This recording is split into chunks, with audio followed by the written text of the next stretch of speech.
Welcome to my channel. Government job की तैयारी में आप सभी का स्वागत है। उत्तर प्रदेश की किसी भी एग्जाम की तैयारी के लिए आप हमारे चैनल को सब्सक्राइब कर सकते हैं, हमें फॉलो कर सकते हैं।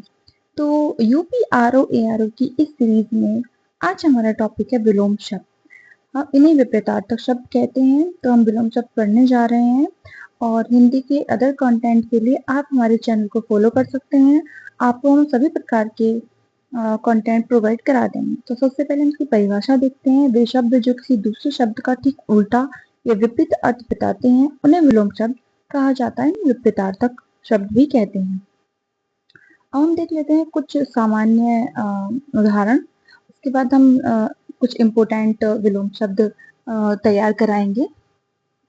अभी जैसे नॉर्मल उदाहरण है, जैसे कि दिन का रात, सुख का दुख, अच्छे का बुरा, ऊंचाई का नीचाई। आजकल ये ऐसे आते नहीं हैं, तो अब हम अपना मेन टॉपिक स्टार्ट करते हैं, महत्वपूर्ण विलोम शब्द, जिसमें हमने पिछले 10 साल के जो इम्पोर्टेंट विलोम शब्द हैं उनको सेट किया है और हमने अपनी तरफ से भी कुछ इम्पोर्टेंट विलोम शब्द ऐड किए हैं। तो आप हम इनको स्टार्ट करते हैं। जैसे अदोष।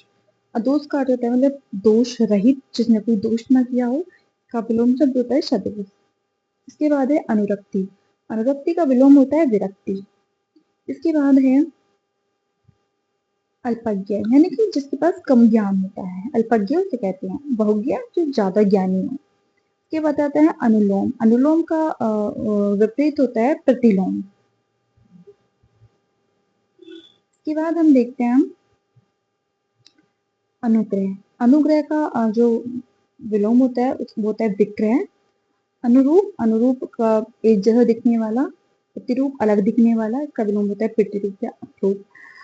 फिर देखते हैं अल्पायु। अल्पायु मतलब कम आयु। दीर्घायु में ज्यादा आयु। अर्थ। अर्थ का मतलब होता है आरंभ। इति का मतलब होता है अर्थ, अंत। अवनत। अवनत का अर्थ होता है विकार, उन्नत, इसका विलोम उन्नत। अग्रज। अग्रज का विलोम होता है अनुज, यानी कि छोटा। फिर देखते हैं अंतर्द्वंद। अंतर्द्वंद मतलब मन में चलने वाला द्वंद, विचारों में, विकारों में, इसका विलोम होता है वही द्वंद। फिर आता है अधम। अधम होता है बेकार। अधम का विपरीत होता है उत्तम। अतिवृष्टि। अतिवृष्टि का विलोम होता है अनावृष्टि, यानी कि कम वर्षा। उसके बाद हम देखते हैं नेक्स्ट है अर्वाचीन। अर्वाचीन की आधुनिक भी कह सकते हैं इसे। इसका विलोम होता है प्राचीन। इसके बाद है अनेक्य, यानी कि अनेक का अलग अलग हो जाना, तो इसका विलोम होता है एक, यानी कि एकता। अनाहूत। अनाहूत का विलोम होता है आहूत। इसके बाद हम देखते हैं आर्द्र। आर्द्र का मतलब होता है सूखा, शुष्क। शुष्क यानी कि नमी।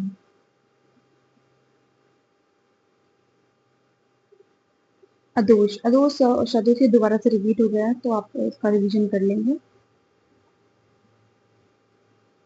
इसके बाद है आविर्भाव। आविर्भाव के आविर्भाव का विलोम होता है तिरोभाव। फिर होता है आडंबर, दिखावा करना, इसका विलोम होता है सादगी। फिर होता है इप्सित, यानी कि किसी चीज की इच्छा होना। अनिश्चित, किसी चीज की इच्छा ना होना। ईर्ष्या। ईर्ष्या का होता है सद्भाव या विलोम, ईर्ष्या यानी किसी से जलन करना। और इसका होता है प्रेम करना। उन्मुख। उन्मुख का विपरीत होता है विमुख। के बाद होता है उत्कर्ष। उत्कर्ष, उत्कर्ष का विलोम होता है अपकर्ष। उत्तम यानी कि अच्छा, इसका विलोम होता है अधम। उपसर्ग। उपसर्ग सबको पता ही है, पहले लगने वाला प्रत्यय, बाद में लगने वाला, तो उपसर्ग का उल्टा होता है प्रत्यय। फिर होता है उपकार। उपकार का विलोम होता है अपकार। उद्यांचल। उद्यांचल यानी कि जहाँ सूर्य उदय होता है, पृथ्वी सूर्य, इसका विलोम होता है अस्तांचल। तो उत्थान। उत्थान का सबको पता ही होगा, इसका विलोम होता है पतन। उत्तीर्ण का विलोम होता है अनुत्तीर्ण, यानी कि फेल हो जाना। इसके बाद देखते हैं ऋजु। ऋजु का विलोम होता है वक्र। ये बहुत इंपॉर्टेंट है, इसको पॉइंट कर लेंगे। ऋणात्मक। ऋणात्मक का उल्टा होता है धनात्मक।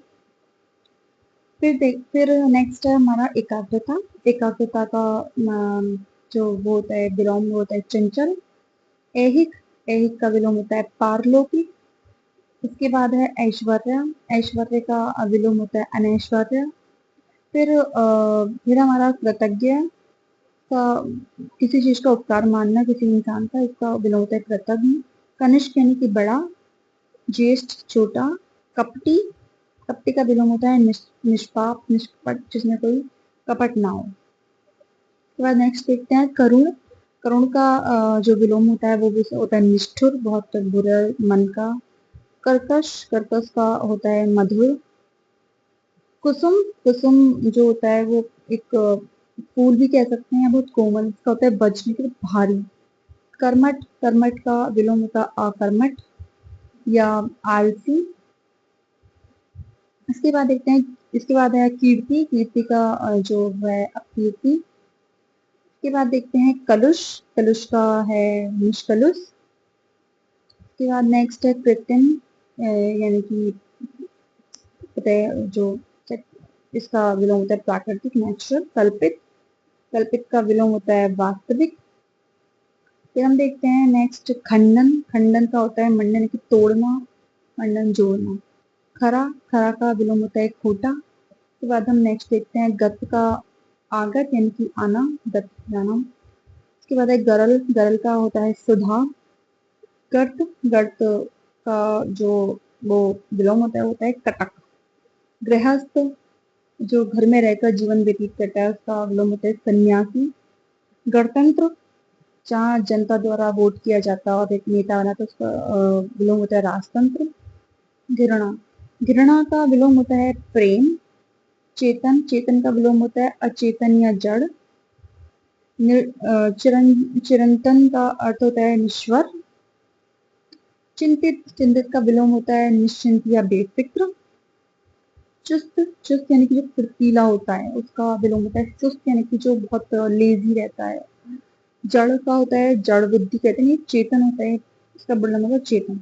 जंगम, जंगम का विलोम होता है स्थावर। फिर होता है जागृत, इसका विलोम होता है सुसुप्त। इसके बाद हम नेक्स्ट देखते हैं जल। जल का विलोम होता है थल। इसके बाद है जटिल। जटिल का विलोम होता है सरल यानी कि आसान। नेक्स्ट जागरण, इसका विलोम होता है सुसुप्ति। फिर होता है तरल, तरल का विलोम होता है ठोस। फिर होता है तामसिक, इसका उल्टा होता है सात्विक। फिर है तेजस्वी, इसका विलोम होता है निस्तेज। तटस्थ, यानी कि एक ही उसमें रहना, इसका विलोम पक्षपाती। फिर आता है तरुण, तरुण का विलोम होता है वित्त। फिर हम देखते हैं तृष्णा। तृष्णा का विलोम होता है वितृष्णा। इसके बाद है थोक, थोक का जो विलोम है वो है खुदरा। इसके बाद देखते हैं दास, इसका विलोम है स्वामी। इसके बाद है दुर्लभ, दुर्लभ का विलोम होता है सुलभ। इसके बाद है दुर्गम, दुर्गम का विलोम होता है सुगम। इसके बाद है दीर्घ, दीर्घ का विलोम होता है हस्व या लघु।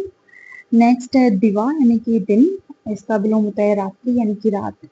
फिर हम देखते हैं नेक्स्ट धुंध, यानी कि लड़ाई वगैरह होना, ये सब धुंध चलना, इसका विलोम होता है निर्धुंध। फिर आता है धनात्मक, इसका होता है ऋणात्मक। ध्वंस, ध्वंस किसी चीज को ढहा देना या खराब कर देना, इसका विलोम निर्माण। नूतन, नूतन का विलोम होता है पुरातन। निर्गम का विलोम होता है आगमन, निर्गम जाना, आगमन आना।